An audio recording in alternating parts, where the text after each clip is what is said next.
In a teaspoon of soil, about as many bacteria as there are people on the earth. Okay. And as long as there's lots of carbon, they'll keep that nitrogen tied up in their little bodies. And until they've used up the carbon and they start to die off, that nitrogen doesn't get released.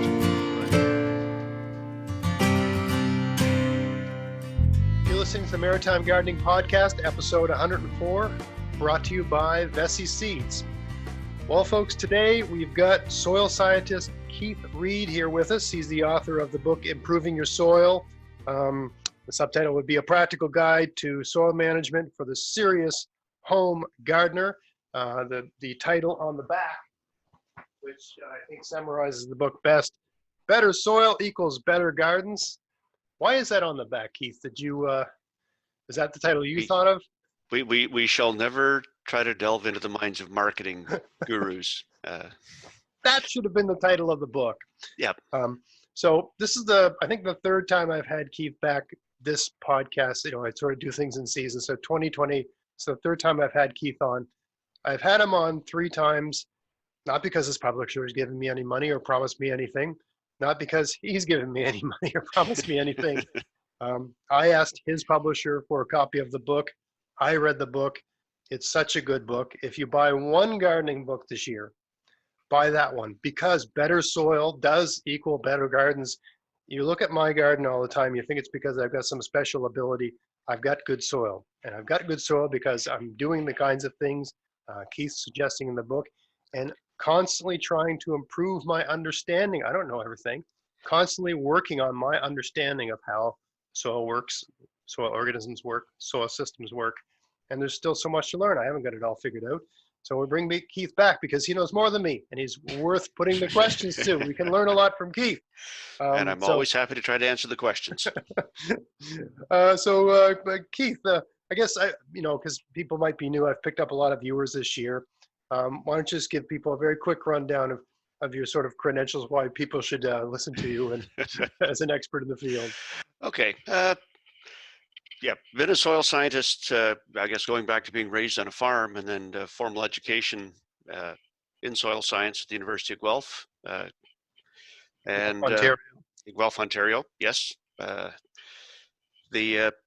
then I've worked in agribusiness, managed a fertilizer plant for a while. Again, people will say, well, that's terrible. Well, sometimes we need fertilizer.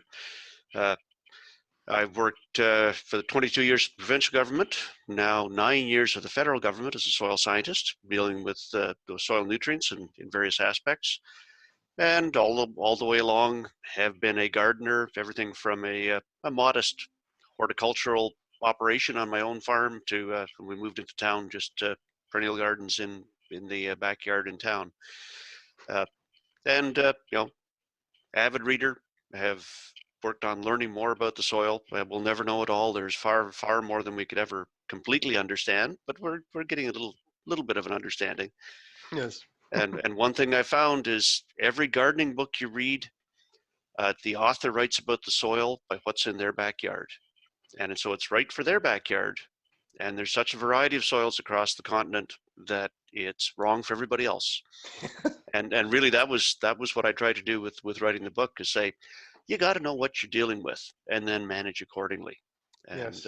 There's some basic principles, and a lot of it is applying those basic principles in a very specific context that you've got in your own yard, in your own garden. That's a really good perspective to take. I mean, my YouTube channel and my podcast is called the Maritime Gardening Podcast, and the original creator that I started the thing with, he came up with that name. I had no background in any of this, so I just went with it. I regret, I'm stuck with it now. I'm the Maritime Gardener, but it's really not, I oftentimes in videos, because if I say something will work, someone in another part of the world will say, well, that doesn't work for me. Well, of course not. You get more sun, you get more heat, you get less sun, you get less heat. Your soil is different. The rainfall is different.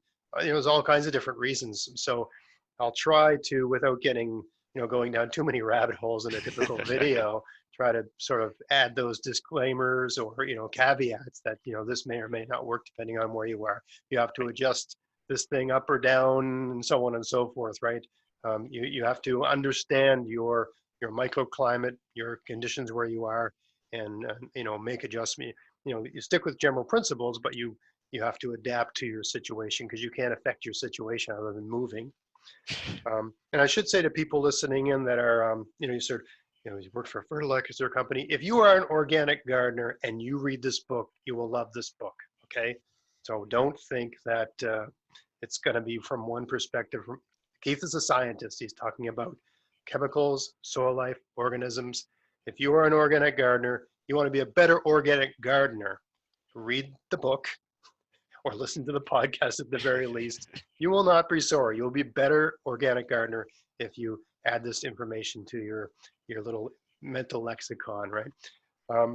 So I should also say, so you're in Guelph. How's the fall going there? It's starting. We're getting some pretty good frosts now. Things are starting to get kind of cold here. Had to almost scrape the window off this morning in the car. We've had a few mornings where there's been ground frost. We haven't had a hard freeze yet. The people waiting for the ragweed to get frozen off are still sneezing. Right. We haven't had that real killing frost yet. They're talking maybe some wet snow in the next couple of days, and then warming up for Halloween. It's been a not bad fall. We had a warm summer. We've had some decent weather this fall. Not a lot of rain, but enough to re-wet the soil and get things sort of perking along under the ground. It was pretty dusty at the end of the summer, and it's been nice to see some moisture. I'd be curious, I don't know if you grow, a real indication for me of the change in the season is I grow kale and Swiss chard, and they're both kind of tough plants, but kale's tougher than Swiss chard. And for me, the turning point in the fall is when the Swiss chard chard goes black and the kale stays green. Yeah, the chard kind of liquefies and just turns into this green black mush sort of thing. Yep. So I still got some Swiss chard in the garden, and it's still okay. I haven't checked it today. It was really cold this morning, and it's cold now. So, but I think that's a good sense of like where everybody's season is. When does your Swiss chard give up? The season is turning. Yes. Okay, so today we're going to talk about one chapter in Keith's book. This is I love the way it's written. It's not a particularly long chapter, but it's really to the point. It's chapter 10, and it's called Soil Life and Organic Matter. And it kind of looks at all the different, it looks at different types of organic matter in your soil. But the main thing that really stuck with me in the chapter was Keith created a kind of taxonomy of the different living things that are in the soil in terms of what they do to the organic matter in the soil. So, you're not a biologist, you're a gardener. So instead of understanding it's phyla this and family this and the way a biologist would want to understand it, you're understanding those life forms in terms of their relationship with the organic matter in your soil, which is what affects your plants. So, I thought we'd sort of just run through some of the main content in the chapter. We got the author right here. You should read the whole book, but this is a good little excerpt. We've done 2 other videos with Keith. I'll put links to those at the end of this video. Definitely worth a listen, and lots of little excerpts and stuff like that too. So the first part was organic matter in the soil: the living, the dead, the very dead. Sure, and I'll say right off, I can't take credit for being the originator of that term. That was Fred Magdoff at I think the University of Vermont. Right. I'm sure he's been well known in the field of organic matter for decades. Who coined that term? But it did very nicely. Credit in the book as well. Yeah, it very nicely encapsulates what we're dealing with. Right. Maybe 5 or 10% of the organic matter in the soil is what's living. That little. That little. Right. A lot of it is the dead and the very dead. And it's that's where the activity happens. That's where things are turning over, because that is the living part. Right. And it might, that's everything from a groundhog down to a virus. Right. Okay. Yeah. We don't necessarily want groundhogs in our garden, but that's part of the life in the soil. And more often it's the we think about the beetles and the pill bugs or wood lice, whatever you want to call them. The earthworms, and then down to the fungi and the actinomycetes and the bacteria. Now, that's the living part. They're the things that are making things happen.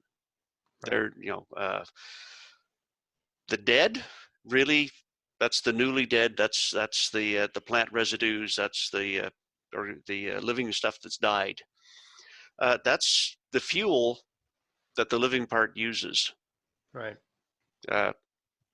That's really the preferred food. If something's going to get cycled through, it's going to be that freshly dead stuff first. Right. That's what's going to be tastiest. That's what's going to be easiest to digest. That's what they'll work on. Right. And the processes that happen on the newly dead stuff are incredibly important because that's where the nutrient release happens. Right. We've stored up nutrients in living material. It gets recycled back by the living part, but it's chewing on that newly dead stuff. Right. The very dead, and I know there's soil scientists who argue about should we categorize it as just a continuum, but I like to think of it.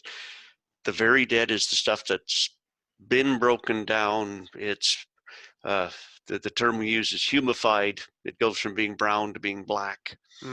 They're very complex molecules, very resistant to degradation. For a typical microbe that's got a choice between, put it in human terms, eating a steak dinner and eating shoe leather, the newly dead is the steak dinner. The very dead is the shoe leather. Okay. If you're starving, you'll eat it. You might get a little bit out of it. You don't get very much. It's not easy to digest. Right. But that very dead is what maintains the nutrient holding capacity of the soil, the water holding capacity of the soil, is a lot of the glue that holds the soil structure together. Are there nutrients in the very dead? There are nutrients in the very dead. Right. As you go down, down the chain, the amount of carbon is going to go up, the amount of phosphorus, nitrogen, potassium is going to go down.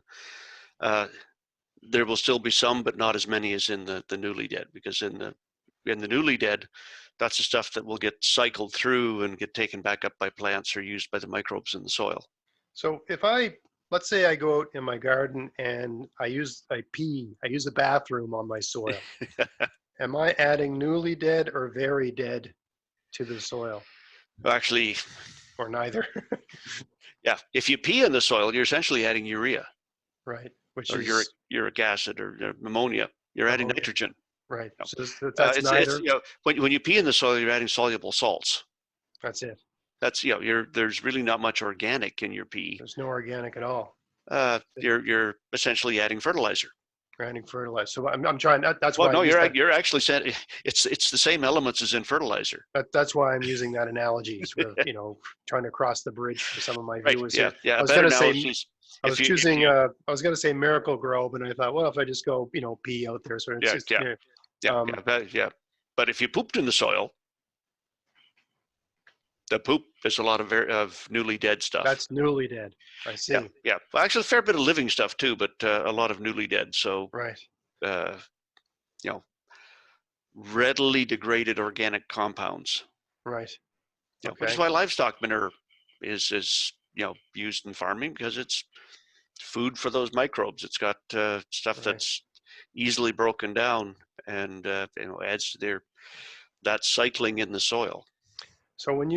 So I guess to make the analogy more contrived, if I had some Miracle Grow and mixed it with some water and added it, I'm not adding anything that those microorganisms are going to use. I'm adding something that only the plants can use. I'm adding what the microorganisms make out of the newly dead for the plants. Is that correct?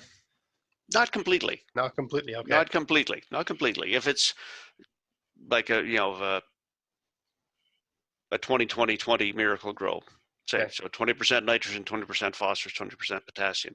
The potassium, that's a mineral form. It's going to stick to the soil. It really, the microbes will use it if it's there, but it's not. There's lots generally in the soil. Right. Same with the phosphorus, and the phosphorus will tend to get bound up on the soil particles anyway. The nitrogen if you've been adding, say, corn stalks, had sweet corn that was done for the season, or you turned a bunch of maple leaves into the soil in your garden that are a lot of carbon, Yeah. not a lot of anything else, but lots and lots of carbon. Yeah. Those microbes in the soil, they are short of nitrogen and they've got lots of carbon. Right. They need nitrogen to be able to utilize the carbon. They're limited. The amount they can grow is limited by the amount of nitrogen. So you put a soluble nitrogen fertilizer in the soil, and there's lots of carbon there. They will grab that. They will use it, so they can grow and eat more of the carbon materials. Right. So they would. Oh yeah. So that is something they would. How would they normally get nitrogen in the absence of you using that miracle grow? Just from the newly dead sort of thing. From the newly dead, and that's actually one of the issues we run into. There's always a certain amount of mineral nitrogen in the soil. Right. Nitrate or ammonium, they cycle back and forth. And that's from that newly dead, or somebody's killed off a legume crop, and the nodules are there and releasing nitrogen into the soil. Yeah. There is mineral nitrogen in the soil. The microbes will use that and use that to be able to utilize the carbon.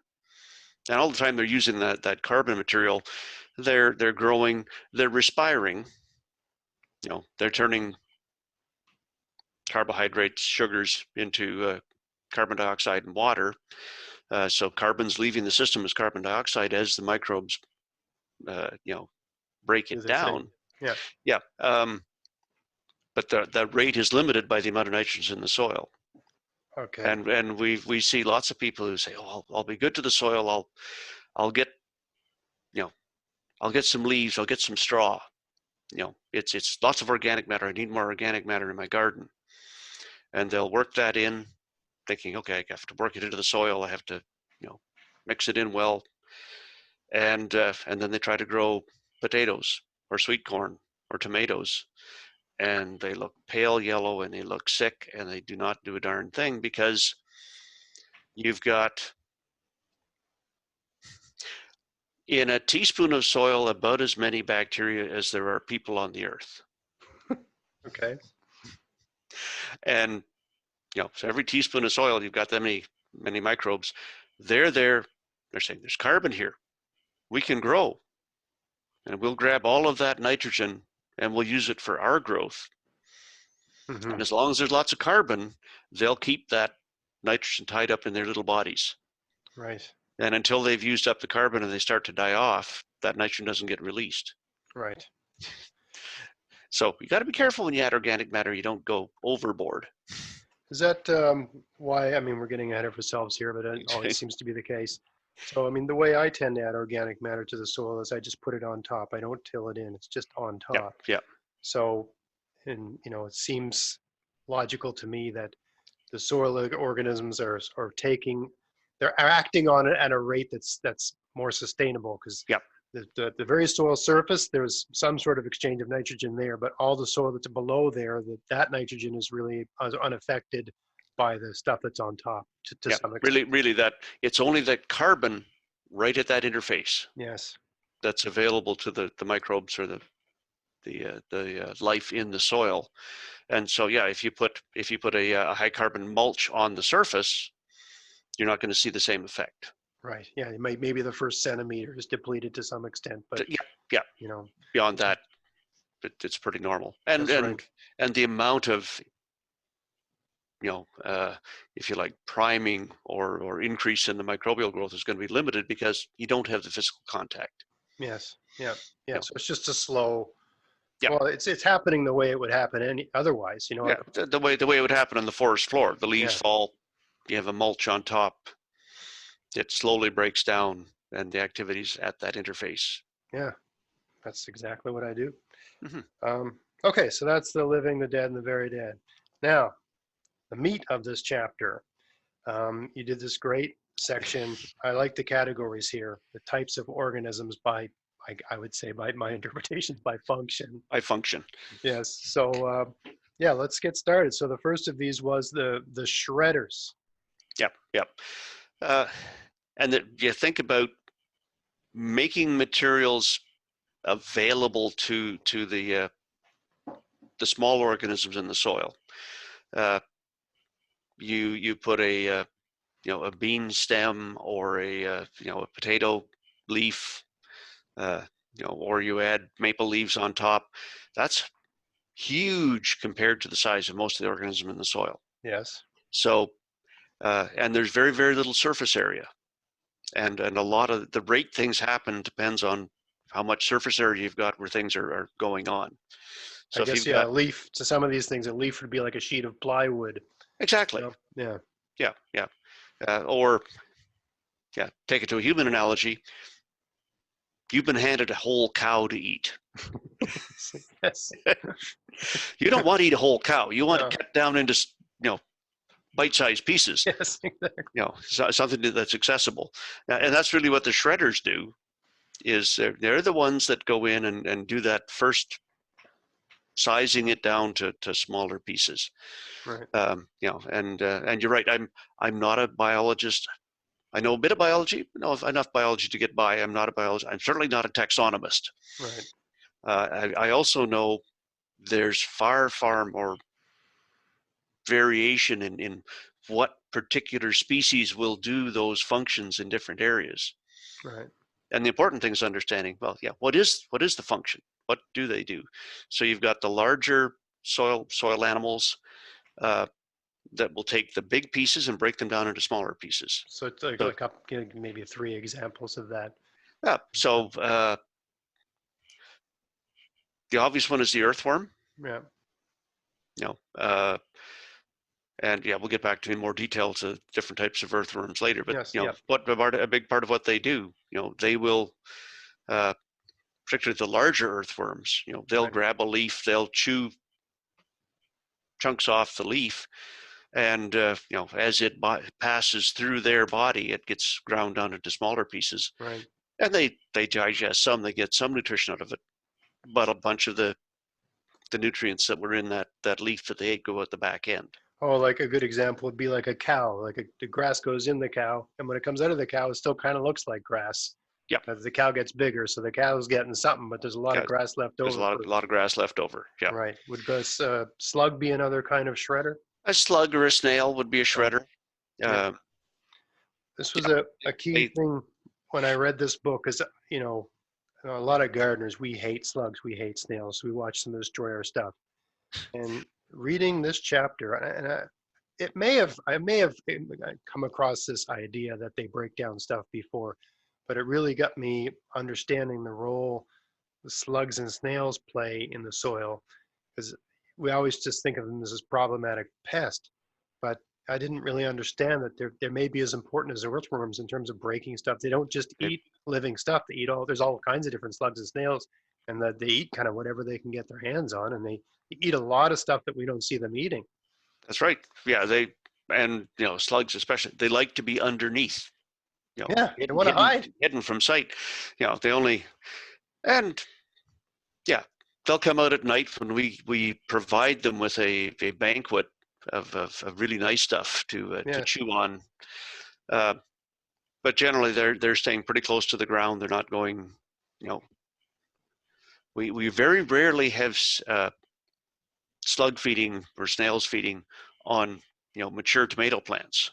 No, They'll eat the seedlings, but they'll once things are up and bigger, they stay close to the ground. Yes. But most of what they eat is the dead stuff, the leaves that have fallen, the detritus on the ground, and they break it down into smaller pieces. Well, I have to think, like, for a snail to be able to manufacture a shell for itself, it's taken on a lot of calcium to, it's not just getting that out of the air sort of thing. That's all from organic matter. That's right. So, think about how much they're eating to make that. They're making rocks out of stuff, Yeah. Yep. And another one would be, sow bugs, pill bugs, wood lice. Yeah. What are those sow bugs? I mean, so people, when I was a kid, we called them potato bugs, pill bugs, sow bug. You can Google it. but they're probably not potatoes. It's just something people call them here. The potato bugs is another thing, but attached to potatoes, I guess. Colorado potato beetles are something very different. Totally different. And they will go up the plant and chew your tomatoes and your potatoes. So you don't want those, but the by pill bug you mean the arthropod? Arthropod, lots of legs, pretty small. They might be 1/4 of an inch long, or half a centimeter in length if you're metric, and they're the ones where if you scare them, they'll roll up. They've got a hard shell on the outside. Yeah. So a lot of my little armadillo bugs. A lot of my viewers will say, what do you do for pill bugs? How do you deal with them? I've never noticed them to do anything to any of my plants. What are they doing in there? They really, if they wander up and they eat something living, it's by accident. Right. They really are detritus feeders. Right. They really do. They aren't going to be a problem in the garden because all they're doing is breaking down the dead organic matter. Right. So they're beneficial. They are as beneficial as worms in a sense. Yeah. They're maybe not tunneling to them. Worms do a lot of tunneling work as well, a lot of your tilling for you, but so they're just all good. Yeah. Yeah. And it's funny, they never seem to proliferate. There never seems to be a population explosion. They're always around, but you never have like an incredible explosion of them. I guess it's just if you want to see a lot of them, you find an old rotted log and if you lift that up. They like rotten wood. That's true. They like rotten wood, and I think there's actually symbiotic bacteria in their gut that they can digest the wood. So they're getting the benefit out of some of the stuff that other creatures can't eat or can't get the energy out of. I see. Because of the way their metabolism works. So they like the indigestibles. The indigestibles, yes. Well, that's great then. So they're really a beneficial par excellence. Yeah. No threat to your plants. Stuff nothing else can eat. And if you did see them as a problem because they're under the bark in your tree, I'm sorry, that's a symptom your tree has got problems. Right, your tree's dying, and they're just your tree is dying. Yeah, no, your tree is dead. It just doesn't know it yet. They're eating the newly dead. Yeah. I see. Okay, so that's the shredders. Now the decomposers, and a lot of these things, a lot of these organisms, I think they can do more than one thing. I would imagine. Oh yeah. But because you got something called digesters. Well, all these things are digesting things. But anyway, so decomposers. Decomposers.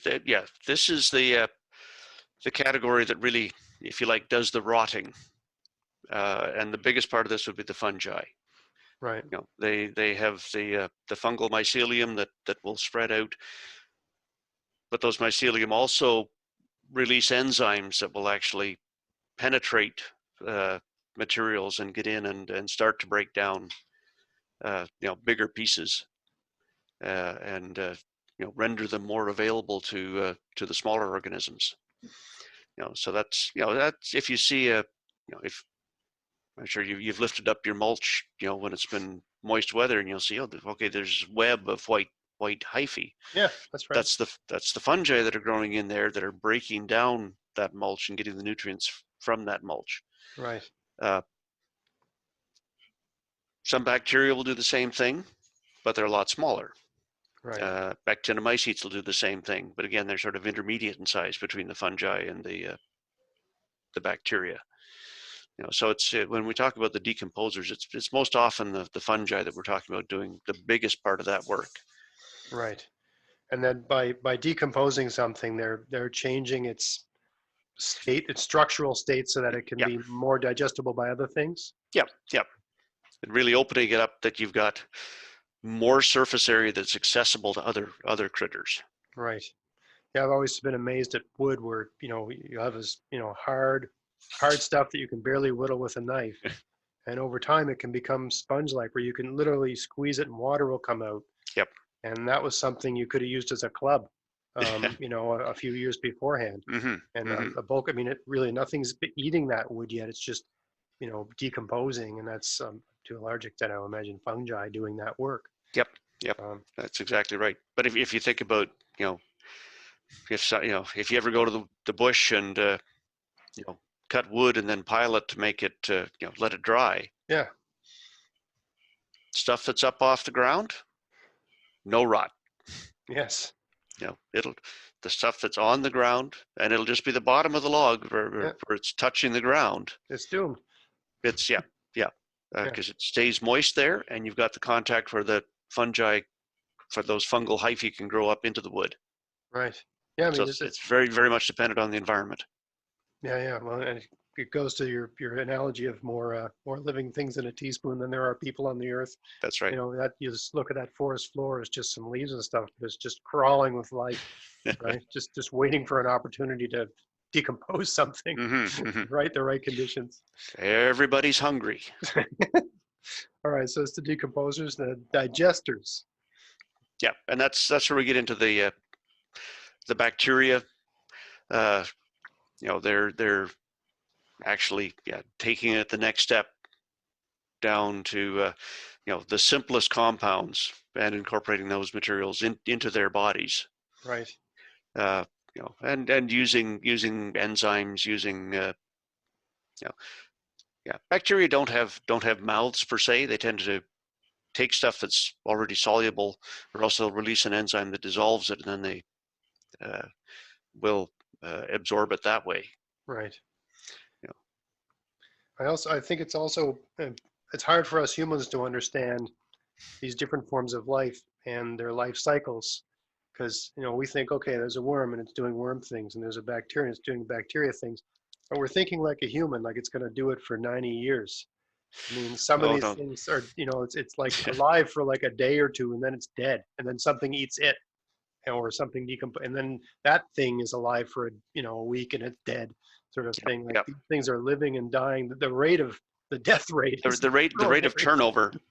And it's hard to get a handle on just exactly how long an individual bacteria would survive in the soil. But then they're also, yes, they have a short lifespan. They die.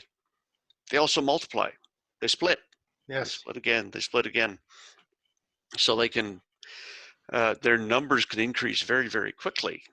Right. It really is the model for exponential growth. Yes. So we can say, well, a lot of them died, but that original line is still alive. Yes. Yeah. Exactly. Right. Yeah. Which one died? We had 2, 4, 8, 16. The numbers go way up, and then 15 of the 16 die. Well, is the original one still alive, or is it a different one? Yes. Yeah. Exactly. So okay, another one of these, it was the grazers. Yep, and the grazers, because it really is a complete ecosystem in the soil. It's not just creatures in the soil breaking down the plants that have been put there.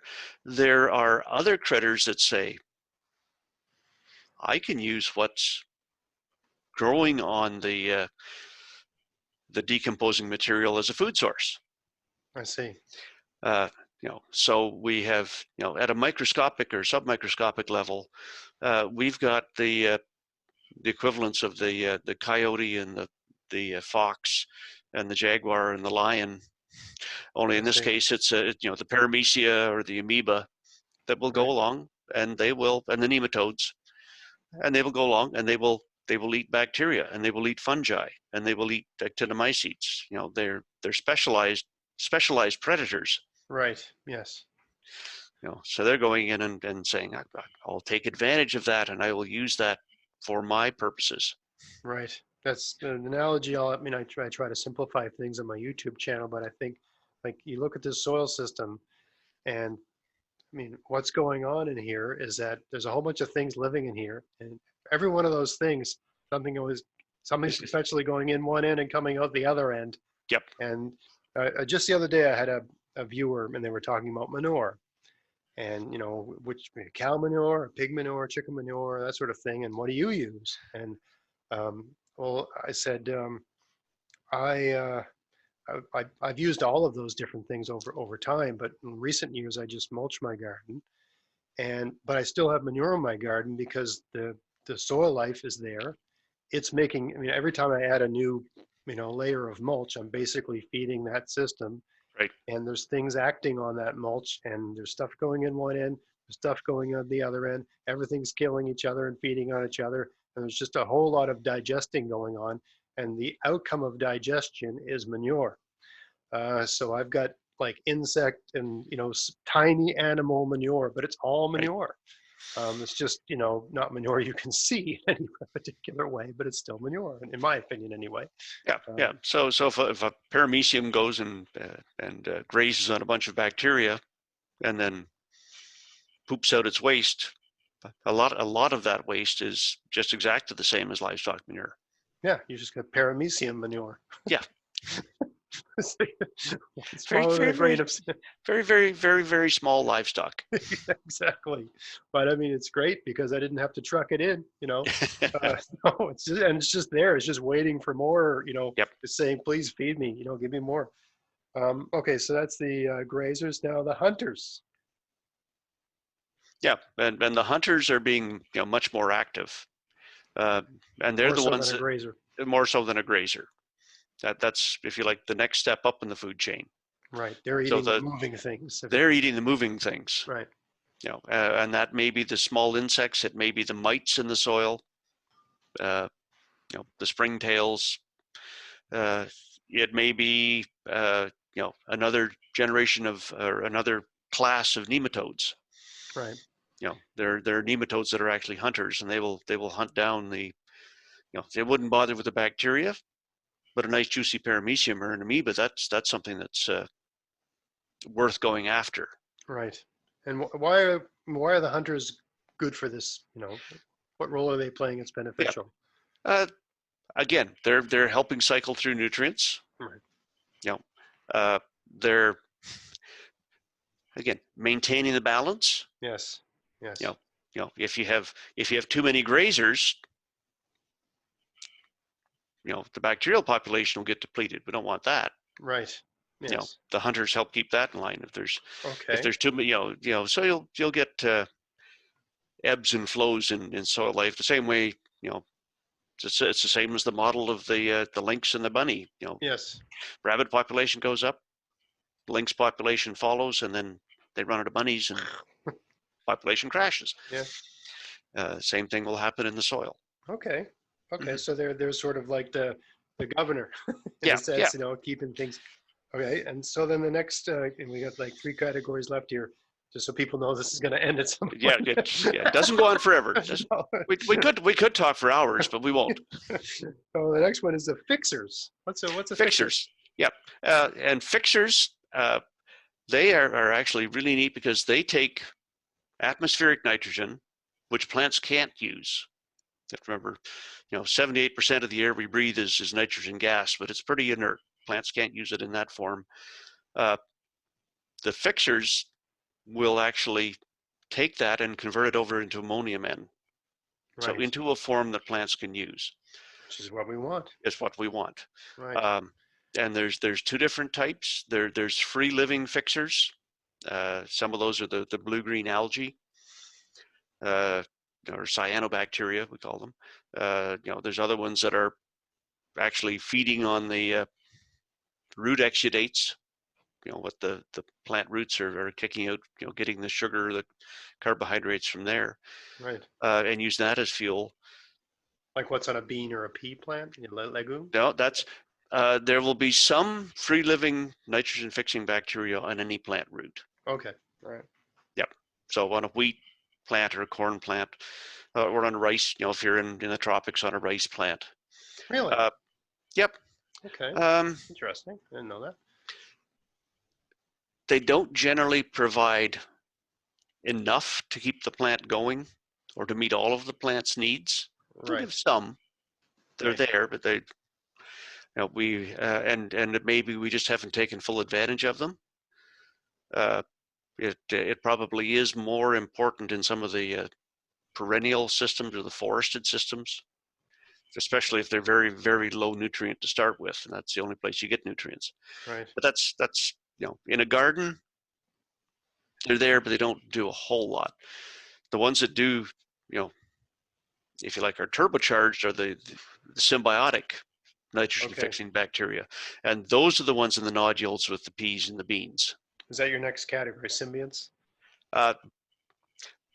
They're actually, we kind of cross over there because there's two types of symbionts. Okay. Yeah. So nitrogen fixing bacteria, the symbiotic nitrogen fixing bacteria with the legumes, they are forming an association with those legume plants. They form nodules where you've got a high concentration of those nitrogen fixing bacteria, and the plant is pumping sugar in there and getting ammonium back, getting nitrogen back. Right. And so for a bean plant or a pea plant, if it's well nodulated, you don't need to add any nitrogen fertilizer. You don't need to add any manure. It will produce its own nitrogen from the soil. Right. Which is great. Which is great. Yeah. Yeah. If I ever have like bad results in a garden bed, I'll plant beans the following year. Because I think, well, that's going to work at least, Yeah. Now this brings us to another topic, and if you, I don't recommend this to anyone, but if you go on a lot of garden groups on Facebook and you want to have arguments about something, this is a good one, because people seem to love if you want to waste a lot of time, argue with people on Facebook. When I started doing this, being a garden personality, I used to engage in this, and I don't know if my viewers have noticed this, but I don't show up anywhere arguing with anyone anymore because I got better things to do with my life. If I see a conversation going on and I think, well, that's an odd conversation, I might come up with a video. It might inspire a video to talk about that. But anyway, one of these things that tends to come up is there a net effect? So you've got a bean, let's use the bean analogy, okay? And is there a net effect of, if I've got some soil and let's say it's a little bit low in nitrogen, so I grow beans, and then at the end of the season, I don't pull the beans out of the ground, I just cut the stalks off and leave them in the ground to rot. As the end of the season and going in, so let's say the following spring now, is that soil going to have a net gain in nitrogen because I've left the roots in the ground? So like one of my recurring guests, Robert Pavlos, said the bean is producing the nitrogen it needs, and so it's going to use it all. And then I argued that, well, a lot of beans, they produce beans until the frost kills them. So to my mind, they stop making beans before they're done making beans, which means there must be more, some nitrogen, that they didn't use up. Yep. And I think if you cut the tops off, took the tops away, put them in a compost pile, and just left the roots there, from beans or peas, probably not a big net effect. Really? There'll be some. There'll be a little bit, but not a big net effect. If you cut the tops off and left them. If you cut the tops off when they're nice and green and lush. Yeah. And leave them there. Shred them up and throw them back down, sort of thing. Well, you don't even have to shred them up. We've got shredders that'll do that. Okay. Yeah. We've got the livestock that'll do that for us, so we don't have to do a lot of chopping. That's true. If you leave them on the ground, they'll be crawling with snails. Yeah. That's true. Yeah, or the earthworms will take all the leaves and pull them down their burrows. Yeah. But because a bean plant or a pea plant, Robert's right. They're very good at meeting their needs. They'll pull that up into the top part of the plant. Right. In a farming perspective, we grow soybeans, and soybeans we grow until they're fully mature. And fully mature, yeah. Like you're not picking snap soybeans; you're picking beans. We're picking dry beans. The plant has completed its life cycle. It is mature. Yes. A soybean plant is very effective of taking all the nitrogen it's fixed and putting it into the bean seed. I see. Yeah. There's almost no net effect from a soybean plant or any dried bean. Any dry bean. Yeah. That makes sense. If you have the green stuff, if you kill it when it's immature, then you'll have a net effect. Right. And if you have a perennial legume, so if you say, I'm going to plant clover, I'm going to plant alfalfa, Right. they're conditioned to keep fixing nitrogen. Right. They're saying, okay, we're not going to die. We don't have an annual life cycle. We don't go through and move all of that nitrogen into a particular plant part uh, and stop feeding the roots. We're going to stay alive. So we keep pumping sugars down into the roots and keep Right. feeding the nodules. Right. So if you want a big net effect, you plant clover. I see. Now, okay, let's take that to its natural extension.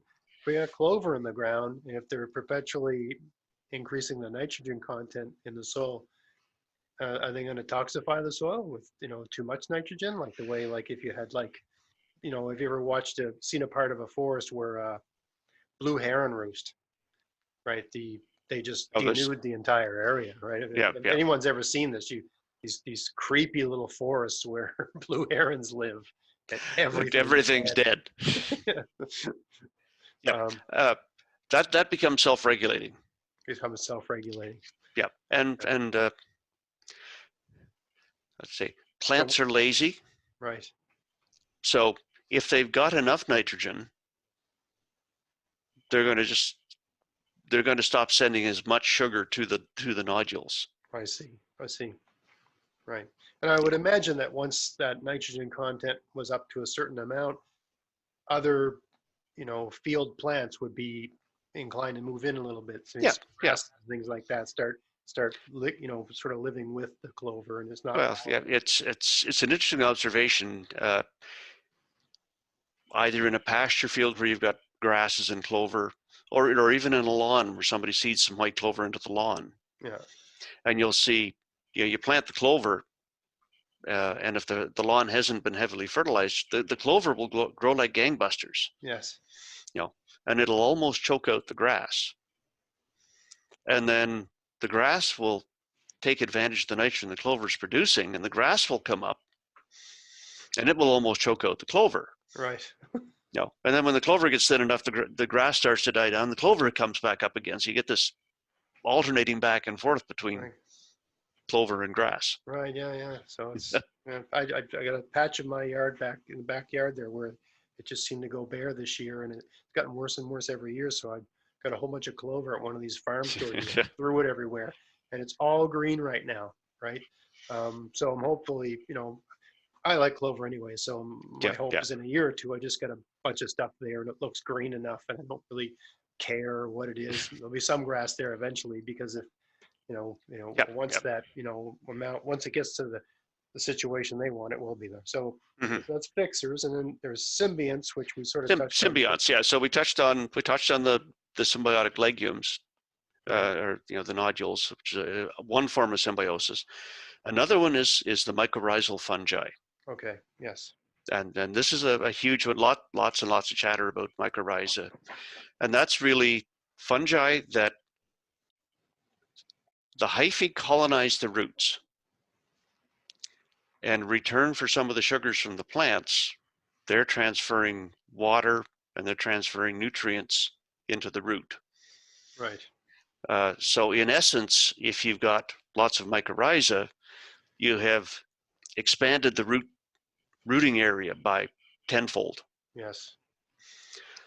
Now, those mycorrhizal networks,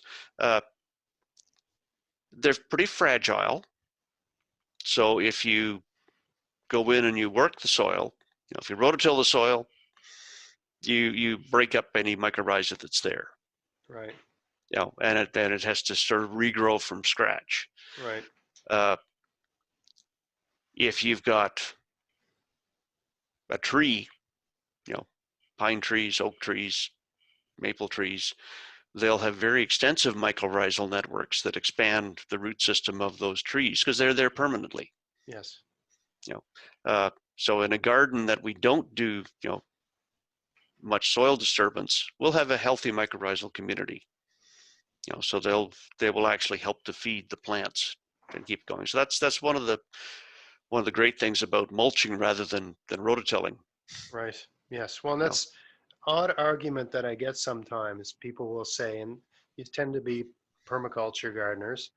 And I consider myself, at least an enthusiast in that area. I see a certain logic to it. Not a disciple, Hmm. right? Just, just one more good idea, then we'll see where it Right. goes. But they'll say, hey, we don't need to do crop rotation because look at your perennials. You don't rotate them and they do fine.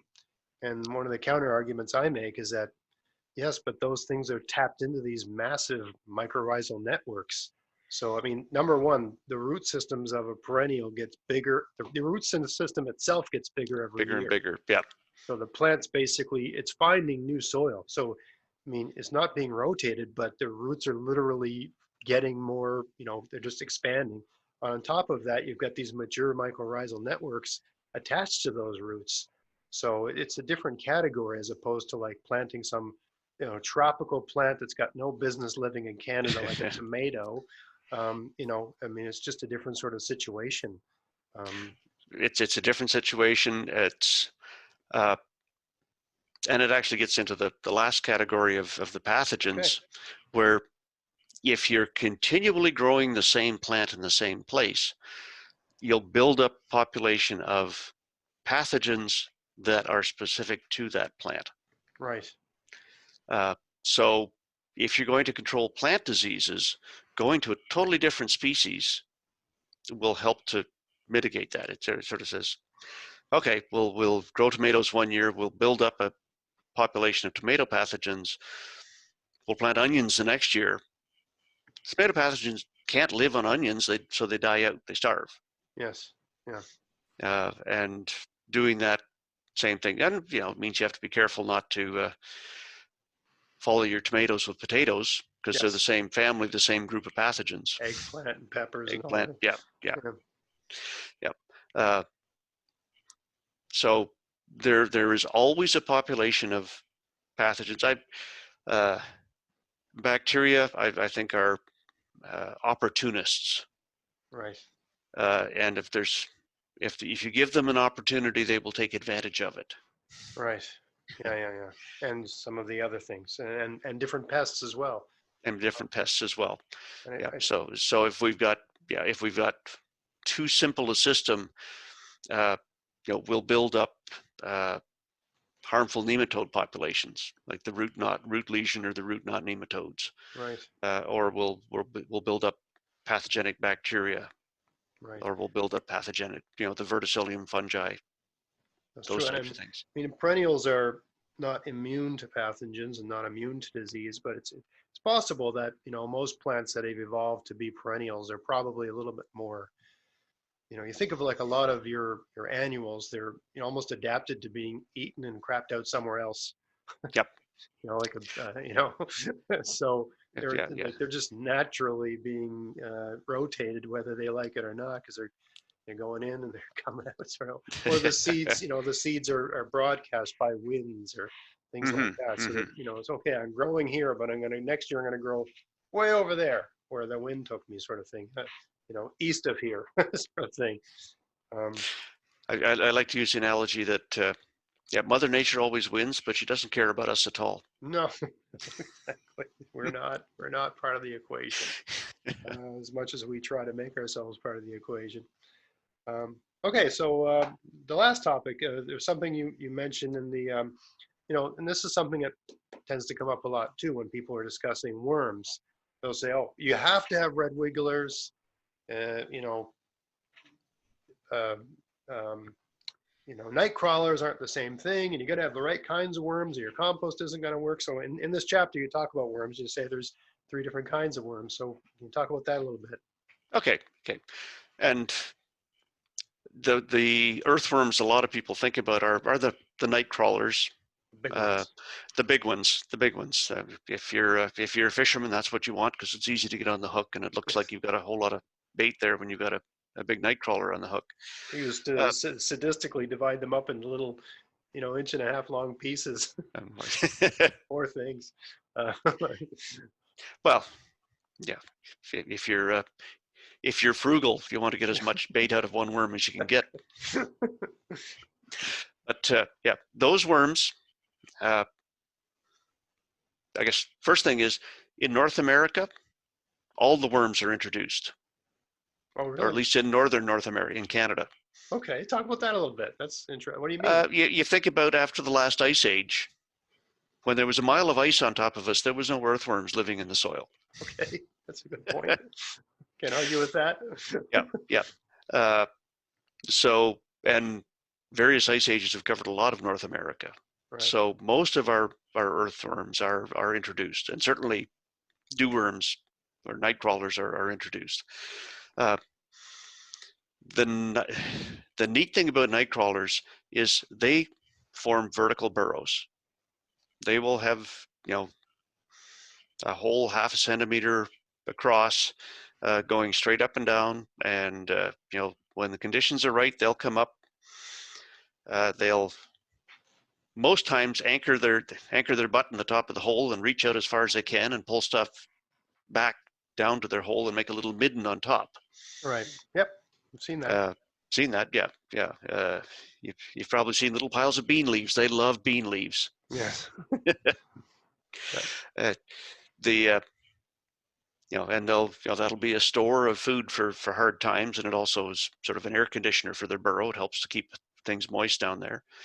And then if it gets too cold or it gets too dry, they just go down to the bottom of the hole and they seal themselves off in the bottom and they stay there. Right. And they'll be down, 3 feet, 4 feet. That's Oh yeah, below the frost line. below the frost line. Right. And where the soil always stays moist. Right. Which is what they want. They breathe through their skin. Yes. A dry worm is a dead worm. Right. Their lungs are on the outside. Yeah. So they do a lot of activity, but the biggest thing they do is they increase the permeability of the soil. Right, with the holes, with the burrow. With the holes. So if you get a heavy rain, lots of places for water can go down the hole. Right. There's some forest ecologists just shudder when we talk about how good earthworms are, because when we say they'll pull all the leaves into a little pile over their midden, and they will do the same thing when they get established in a hardwood forest and leave the ground bare. Oh, really? And so a lot of the spring wildflowers actually need that mulch of leaves on top to get going. So right. They're not all good. They can be that successful that they literally take all the leaves? Enough that it limits the mulching ability. Limits the mulching ability. So a trillium may have a hard time getting going. So oh, really? Our drifts of white trilliums in the spring might become less common. Right. So right. anyway, that's the one type, what we call the anisic earthworms, the vertical burrowing ones. A second group, actually, they burrow horizontally, but they're mostly in the organic layer on top itself. They would be the ones that would be more common in a forest, right, or in a mulch layer. Right. They're really in the organic material and not going into the soil very much. Are there red wigglers that kind of form? The red wigglers are actually in the third group. Okay, all right, I'm getting ahead of myself. Yeah, that would be, in the topsoil and burrowing horizontally and coming up to the surface, but mostly going back and forth horizontally. Okay. So the night crawlers, they tend to, if you like, eat organic material directly. Right. And poop it out. The red wrigglers and the other worms that are in the soil burrowing horizontally, they will eat what's in the soil, so it and ingest quite a bit of soil at the same time. Right. And it may be bacteria they're digesting, it may be fungi, it may be plant materials, it may be plant roots. They're sort of non-specific. And digest it and mix it up and poop it out the back. Oh, so they're the ones we think of as the rototillers. Like they're the ones, that's why people think, so the red wigglers are more likely to do that. And I think in your book, you were saying, like, of those two types that were not the night crawler types, one of them is very rarely in your garden. It's more in natural systems. Yeah, but that'd be the ones that are in the mulch layer on top. Right. So could you get them, like if I went into the woods and just grabbed a bunch of, oak leaves or maple leaves off the ground and, sort of scooped it all up into a bucket and threw it on my garden, would I be getting some of those guys in there? You probably would if you got, you know, you'd want to get a little bit of the soil at the top to Right. make sure you got that layer. After a good Yeah, rain or something like that. after a good rain. Yeah, Right. yeah, yeah. So why are red wigglers more likely to be in a garden than those forest worms? I'm just calling them that because The forester, yeah, that's as good a term as any. okay. Even in a forest, those ones that are just in the mulch layer aren't going to be a large part of the population. Right. They're pretty specialized. Okay. Um, and it's a smaller chunk of the ecosystem they've got to live in, so they've got less opportunity. And a lot of gardens, you don't have enough mulch there to keep them going. Right. It's Right. becoming more common that we're mulching our gardens, that there's See. always organic material on top. Traditionally, if it was bare ground, there's no place for them to live. Really? So if you let that mulch go, and I got a couple of my beds, they've gone bare.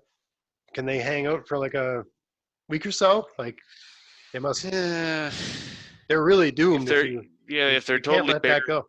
yeah, if they're Huh. totally bare, they're probably not going to survive. Do they go Or somewhere else? Do they sort of they have done what their colleagues do, that that do burrow horizontally in the soil. They'll just find a spot below the surface, curl up into a little wee ball, sort of line themselves with mucus and make like a little cyst. and hope they don't die while they're waiting for another Yeah, mulch just to lay?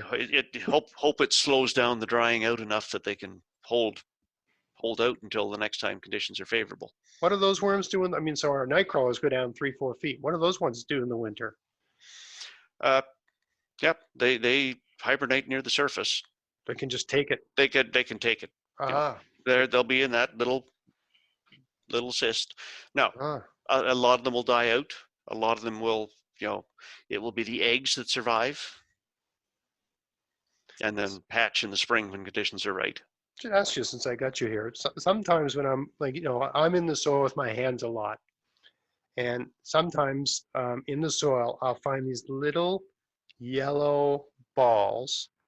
Um, they're small, but they're large enough to see, to pick up, and if you Mm-hmm. squeeze it, it goes.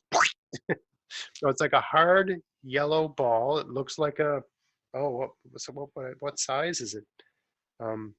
Maybe a millimeter in diameter, a sphere, not a ball, but a Mm-hmm. sphere, Mm-hmm. a hard yellow sphere. Is that a worm? Is that a snail? It's an egg of something because it pushes. Yeah, it could be an earthworm egg, although it could be an earthworm egg, could be snails. It almost looks like a stone, but then when you it's perfectly round. It's too round to be a stone, and when you squeeze it, it goes. It goes, yeah, yeah. I always wonder, what am I killing when I squeeze those things? It's not like I'm looking around, there's millions of them, right? But when I see them, I'm like, what's that? Squish. Oh, what did I just kill? Yeah. And I'll admit, I don't know my taxonomy enough Okay. to know for sure what that That's all might be. So. Okay. If anybody knows what what I'm just killing out of curiosity, please. My guess is it's either a worm or a snail or something, something. But yeah, I hope I'm not killing anything particularly. I probably am killing something good. All right, so that's our earthworms. I think that's pretty good. I think we've sort of covered everything. I guess one question I might ask is, is it worth buying? I mean, I think my guest Robert Pavlis will say, look, if you create the conditions, these things just show up. But is it worth? I've had different viewers say, like, where they live, there's just no worms. I think one of my viewers from California recently said, like, there's no worms where I live. We have to buy them. They just won't show up like they do where you live. Is that? Why would someone consider buying like 1,000 red wigglers in a bag? Yeah. And the quote I like to use is from Field of Dreams. Okay. If you build it, they will come. Yes. Most times, 95% of this, situations. There's a small population there hanging on, and if you give them the right conditions, that population will multiply. Right. Uh, Yeah. you know, It'd have to be a pretty bad environment. I mean, you could go to Pripyat, which is the town where the Chernobyl disaster. If you go there, you'll find worms. So it'd have mhm. to be a pretty bad situation for there to be no worms. You'd have to just completely destroy the soil and turn it into dust or sand or something like desert, perhaps. Well, and the conditions, if we're thinking about a North American audience, the conditions that would be really bad for worms uh, would be it gets too cold in the winter. So, like northern prairies, Right. there's probably not a native earthworm population there because they don't survive. Right. Something else is filling that ecological niche other than earthworms. Oh, really? Yeah. Uh, or it could be too dry. Right. So if this fellow in California was, in the Anza Borrego Desert, well, no, uh, there would be no native earthworms because it's too dry for them to survive. Right. There would be no earthworms nearby that could migrate in because it's 500 miles to the next area that's suitable for them. Oh, yeah, yeah. Yeah. So if you're building a raised bed in a pretty arid place. Yeah, and you really want to have Building it, earthworms, you would have to bring some in. they're not going to come. You got to bring them. You got to bring them, It's unlikely but that they'll come. that's the exception, not the rule. Yeah, yeah, yeah. Certainly, I know when I first built my garden here, I mean, it's all just, it was, what do you call it? Builder's loam. It's just, Yep. the stuff that dump trucks dump to build houses on top of, just clay and rocks and stuff.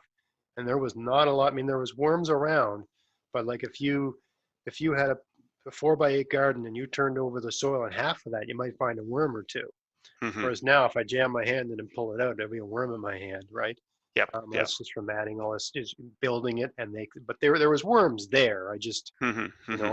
I built it and they came, and there was a surrounding. I mean, there was a worms around, but that initial piece of land was not a great place to be. There just wasn't a lot going on that would be an interesting to a worm.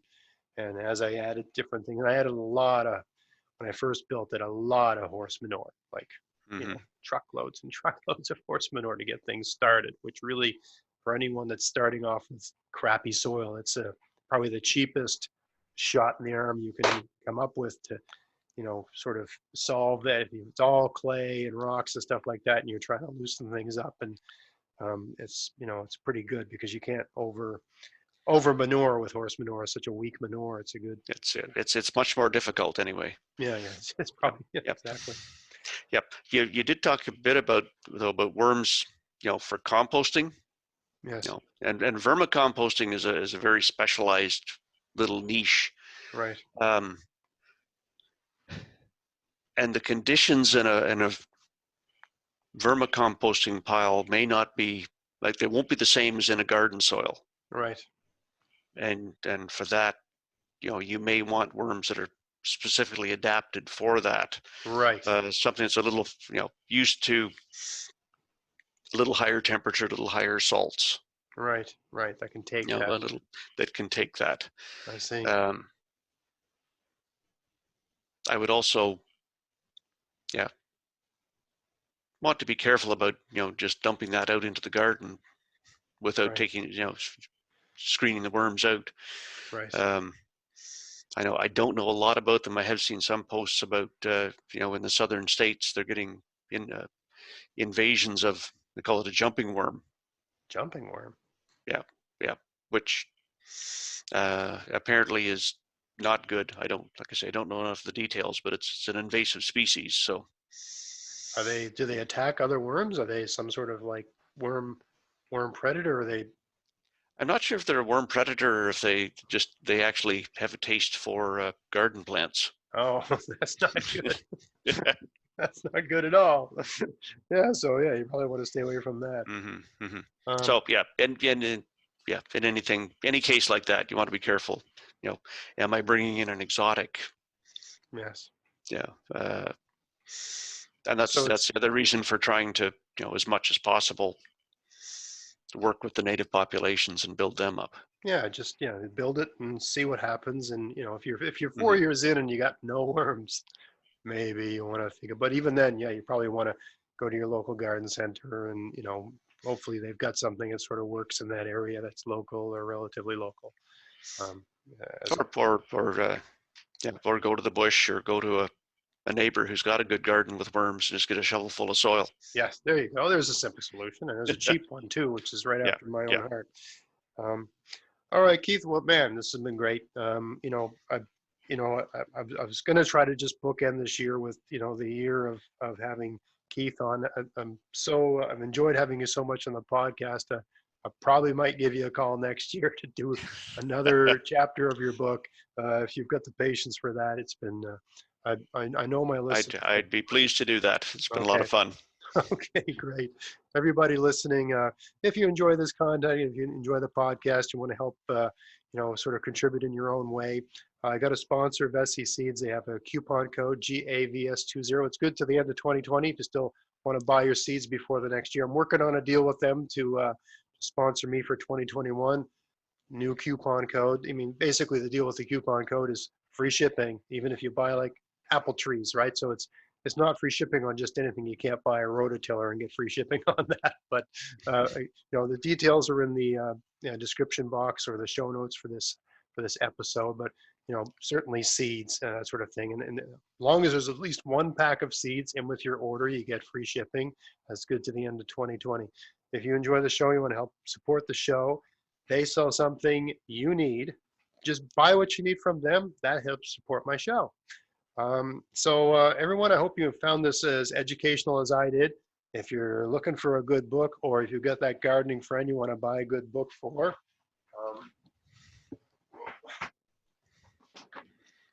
Improving Your Soil, a practical guide to soil management for the serious home gardener, definitely worth a read. Great Christmas present for the people who garden for the first time and are saying, what went wrong? That's right. Keith Reid is a good read. So